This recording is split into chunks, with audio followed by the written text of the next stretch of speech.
নমস্কাৰ সকলোকে কুম্পা চুদুং টাকা মিচিনাগাম শিলং মুলুককে আৰা চুদুং লেখালকে আইপে আছিনাঙনাম মুলুককে আগম মিগাং তাবুরাম টাইচারকে আগারকে ভাগিনে পদককে মুলুক আপুকে কিনাম মিচিল অজুল না আজ্জল নাম রত্নেশ্বর প্রেমিসারকে আও বেছিল তরলিক মোহন প্রেমিসার বে মুলুক আৰা চুদুং बै स्टेट बैंक अफ इन्डिया लक मेनेजार रिटायार गतिके सारक आम अनुष्ठान स्वागतम जानाइছোঁ धन्यवाद আমি বিশেষকৈ আপোনাৰ দেউতাৰ বিষয়ে চমুকৈ অলপ জানিব বিচাৰিছোঁ আমাৰ নৱপ্ৰজন্মই যিসকলে 50 বছৰৰ ওপৰৰ মানুহ সকলোৱে জানে এতিয়া 30-40 বছৰ তলৰ ল'ৰাখিনিও জানিব লাগিব who was miss late Ratneswar পেৰমে হয় তেখেতে চমুকৈ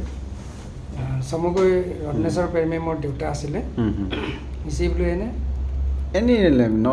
দেউতা আছিলে মোৰ দেউতা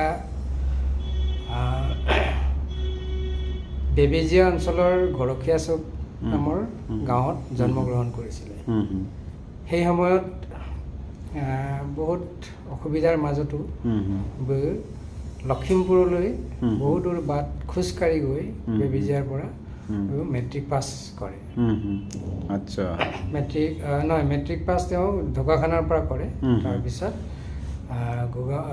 উত্তৰ লখিমপুৰ কলেজৰ পৰা তেওঁ চাকৰিও কৰিছিলে লগতে তেখেতে পঢ়া শুনাও কৰিছিলে তাৰ মাজেদি তেওঁ ডিগ্ৰী লৈছিলে BA ডিগ্ৰী লখিমপুৰৰ পৰা লৈছিলে তাৰপিছতে তেখেতে BA ডিগ্ৰী পোৱাৰ আগতে তেখেতে চাকৰিটো জইন কৰিছিলে প্ৰথমতে গুণাহাটী LP স্কুলত শিক্ষক আছিলে তাৰপিছত লখিমপুৰত তেখেতে PWD বিভাগত মানে প্ৰথমতে লোৱাৰ ডিভিজন এছিষ্টেণ্ট LDA পালে তাৰপিছত নেক্সট ডিগ্ৰী হোৱাৰ লগে লগে তেওঁ UDA প্ৰমোশ্যন পাই ঘিলামৰালৈ ট্ৰান্সফাৰ হয় তো ঘিলামৰাত তেখেতে চাকৰি কালত তেখেতে তাতে কান্তখনিকৰ স্কুল গাৰ্লছ হাই স্কুল আছিলে সেইখন গঠন কৰাৰ ক্ষেত্ৰত তেখেতে ভূমিকা গ্ৰহণ কৰিছিলে তাৰপিছত তেখেতে 1968 চনত গোগামুখলৈ পাৰ্মানেণ্ট থাকিবৰ কাৰণে মানে স্থায়ীভাৱে বসবাস কৰিবৰ কাৰণে তেখেতে গোগামুখলৈ আহে আৰু 1968 চনৰ পৰা আমি গোগামুখত থাকোঁ তেখেতৰ পিতৃ মাতৃৰ নাম তেখেতৰ পিতৃৰ নাম আছিলে কি কয় ধেনুৰাম পেৰমে আৰু মাতৃৰ নাম আছিলে ললিতি পেৰমে তো গোগামুখলৈ অহাৰ পিছত গোগামুখতো তেখেতে গোগামুখৰ স্কুল কলেজ এইবিলাক খোলাৰ নামত তেখেতে এগৰাকী পৰুধা ব্যক্তি আৰু সমাজকৰ্মী আৰু গোগামুখত থকাৰ সময়তে মিচিং আগম কেবাঙে তেখেতক এটা গধুৰ দায়িত্ব দিছিলে 1985 চনত যেতিয়া আমাৰ ভাষাটো স্বীকৃতিপ্ৰাপ্ত হৈছিলে তেতিয়া স্কুলবিলাকত পঢ়ুৱাবৰ কাৰণে পাঠ্যপুথিৰ প্ৰয়োজন হৈছিলে গতিকে প্ৰথম পাঠ্যপুথি পচাং অচ্চুৰখন লিখিবৰ কাৰণে দেউতাক আগম কেবাঙে দায়িত্ব দিছিলে আৰু সেই দায়িত্বমতে তেখেতে সেই পুথিখন মানে ৰচনা কৰি উলিয়াইছিলে হয় আমি এইখিনিতে দৰ্শক বিশেষকৈ মিচিং সমাজৰ দৰ্শক যুৱচামক আমি জনাব বিচাৰিছোঁ যে পচাং অচ্চুৰ আমি সকলোৱে পঢ়িছোঁ যিজন মানে প্ৰণেতা সেইগৰাকী হৈছে প্ৰয়াত ৰত্নেশ্বৰ পেৰমে এগৰাকী শিক্ষাবিদ সেই বিষয়ে কিছুমান নাজানিব পাৰে গতিকে আপুনি এতিয়া আকৌ কণ্টিনিউ কৰিব পাৰে তাৰপিছত তেখেতে পচাং অচ্চুৰ সেই তাতেই থাকিলে বাকী তেখেতে ৰঙানৈত হোৱা যিটো বাণী কেবাঙৰ অধিৱেশন আছিলে তাতো তেখেতে ৰঙানৈ ৰেঙনি বুলি যিখন স্মৃতি গ্ৰন্থ আছিলে সেইখনো সম্পাদনা কৰিছিল ঠিক তেনেকৈ তেখেতে কিছু লিখা মেলা কৰিছিলে কিন্তু এই লিখা মেলা পাক্কম বুলি এখন মানে গ্ৰন্থ লিখিছিলে তাত মানে মিচিং সমাজৰ কোন প্ৰথম কি বিষয় বিশেষ বস্তুবিলাক আছিলে কিন্তু দুৰ্ভাগ্য সেইখন বস্তু আমাৰ ক'ৰবাত হেৰাই থাকিলে এখন এতিয়া মানে আমি ৰাইজৰ আগলৈ উলিয়াব পৰা নাই গতিকে ৰত্নেশ্বৰ পেৰমে সমাজৰ কাৰণে কৰিছে বহু কাম কৰিলে কিন্তু দুৰ্ভাগ্য তেখেতে শেহতীয়াভাৱে গোগামুখ কলেজখন স্থাপনৰ কাৰণে তাৰ সম্পাদকৰ দায়িত্ব পাইছিলে সম্পাদকৰ দায়িত্ব পাই তেখেতে বহুত কষ্ট কৰি মানে ৰাইজৰ লগত যোগাযোগ কৰি তেখেতে গোগামুখ কলেজখনৰ প্ৰতিষ্ঠা কৰিছিলে প্ৰথম খুঁটা মানে স্থাপন কৰিছিলে আৰু সেই গোগামুখ কলেজৰ ঘৰটো আৰম্ভ কৰাৰ পিছতেই আৰম্ভ কৰাৰ সময়তে তেখেত অলপ অসুস্থ হৈ পৰিল সেই অসুস্থতাৰ মাজতে তেওঁ এসপ্তাহ চিকিৎসালয়ত থাকি উত্তৰ লখিমপুৰ চিকিৎসালয়ত থাকি তাতে তেখেতৰ মৃত্যু হয় দুৰ্ভাগ্যবশত মৃত্যু হয় গতিকে কিমান চনৰ কথা এইটো 1981 চনৰ কথা 81 চনৰ 17 জুনত তেখেতৰ জন্ম আৰু গোগামুখ কলেজখন স্থাপিত হৈছিলে 1981 চনত গতিকে গোগামুখ কলেজৰ কামটোৱে তেখেতৰ শেহতীয়া কাম সেইখিনিকে কৰি তেওঁ মানে এই ইহ সংঘাৰৰ পৰা বিদায় ল'বলগীয়া হয় যে তেখেতে আপোনাৰ মাতৃৰ বিষয়ে আপুনি নক'লে কেতিয়া বিয়া হৈছিলে কেইটা পুত্ৰ সন্তান বা তেখেতৰ ল'ৰা ছোৱালী কিমান 68 চনত নহয় তেখেতে মচ কৰে বুলি 57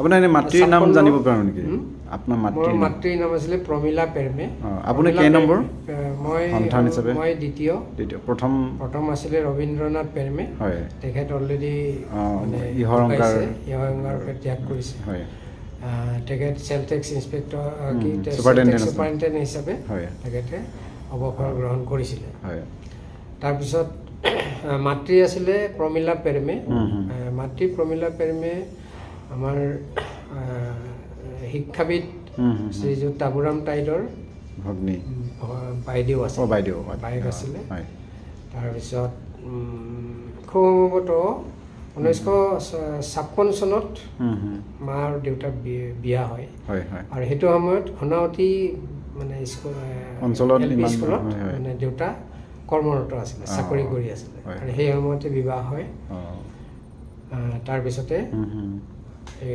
সংসাৰখন চলে আছে এনেই আপোনাৰ এতিয়া আপুনি আছে আৰু কোন কোন আছে আপোনাৰ নিজৰ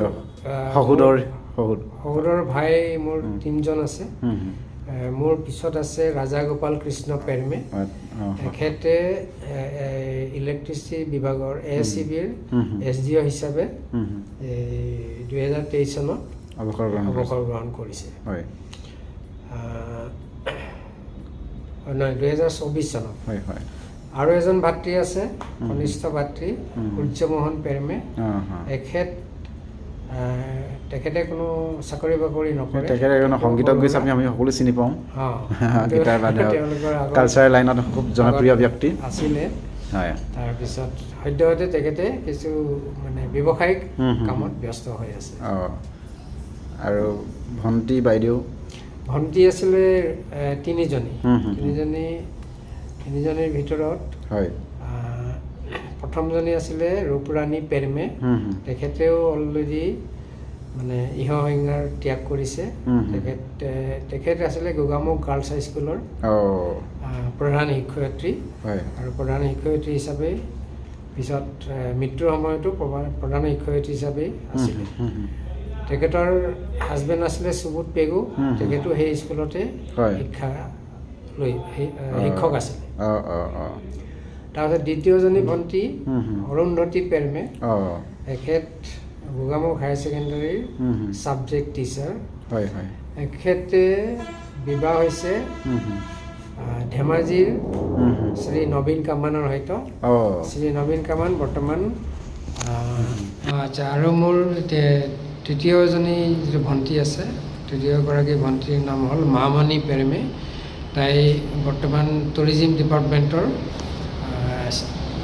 ছেক্ৰেটাৰী হিচাপে আছে জইণ্ট ছেক্ৰেটাৰী হিচাপে আছে তাৰপিছত তেখেত আমাৰ শিক্ষামন্ত্ৰী শ্ৰীযুত ৰমেশ পেগুৰ পত্নী একচুৱেলি 1980 চন আছিলে কিন্তু পৰীক্ষা সেই 80 চনত অসম আন্দোলনৰ কাৰণে পৰীক্ষাবোৰ